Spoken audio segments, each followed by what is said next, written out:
we wanted people to be therapeutic, and then they want to come in and get surrounded by plants, and then they want to get relaxed, and they want to get educational on another side as well. They want to be open to be able to share their things and open conversations with us, and that's the atmosphere that I want to bring to the customers.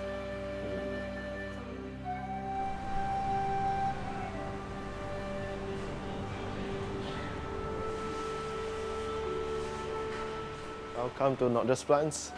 Okay, so basically we have our workshop areas and then also our retail site. My name is Jay, founder of Naug Just Plants, houseplant brand based in Johor Bahru that is specializing in soilless terrarium and also hydroponic houseplants and some portion of garden supplies as well. Nursery industry is basically a very traditional business. People that are using soil for maybe decades, 20, 30 years. When it comes to growing plants, it's a bit messy. When it comes to having the soil, it's going to get everywhere. That's when I think that, why not we can put down some of the restrictions and the frames that we had for nurseries of it not necessarily having soil to idea that, we can actually grow plants even without soil. So give you a brief introduction of how does our soilless terrarium works. First is the live plants part on the surface, and then the second part at the center is the sphagnum moss part. And lastly, we have leca balls at the bottom. This reservoir will actually provide the moisture for the entire setup. The water gathered on the bottom will actually through the sphagnum moss and then reaches the plant. And then we will cause the condensation on the glass. The water on the condensation will actually seep through the sides and then reach back the reservoir. We just close the lid most of the time, and then you just put it under the light. You just need any LED lights under it for 8 hours a day, and that will actually provide sufficient time for it to do the photosynthesis. It was actually a very casual conversation that I had with my girlfriend. That basically, initially when we were thinking of the name for the shop, we wanted something that is more unique, or maybe we wanted something that doesn't just limited to plants. I was looking through my name, Teng Guan Jun. Then I was trying the method, the reverse method. Guan, when it reverses back, actually it transfers to Naug, N-A-U-G. So, Naug, so Naug Just Plants. And then it works for me, and then it looks great. Let's go with this. And eventually that name, starting from 2021, and it has been used until now. Wow, if I could be one plant, I would be, let me show you this. I'll be this plant, Ficus Pumila. It actually covers a huge part of the land. And I think for me, the thing I liked it is because it's very versatile, it's very adaptable. Even if you put it too much water, too less water, it still survives very well. And to be honest, this plant actually is widely used in landscape uses as well.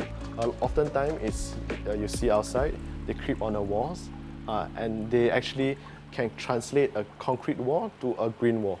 And it's this plant within the same family. What you see here is like ICU of the plants. For people, the mistakes they make when they're taking care of all these plants, I think they provide too much care.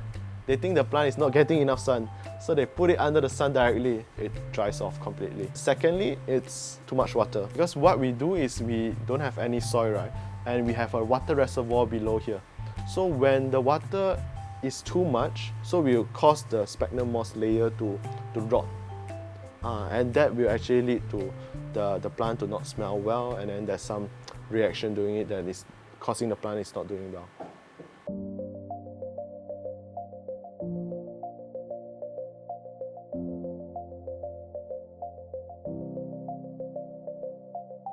I think rarely I see things, mistakes. For me, I always see positive things in every decisions that we make. There are maybe just non-suitable decisions made at the wrong timing, or maybe some decisions were made under certain circumstances, but there's always a reasoning behind. I always see things positively, and how do we move on to the next one?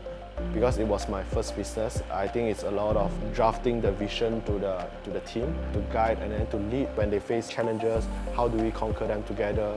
And then how do you make everyone feel like, hey, they are part of the project? I think that's the most challenging part, and I think that's also the most rewarding part for me.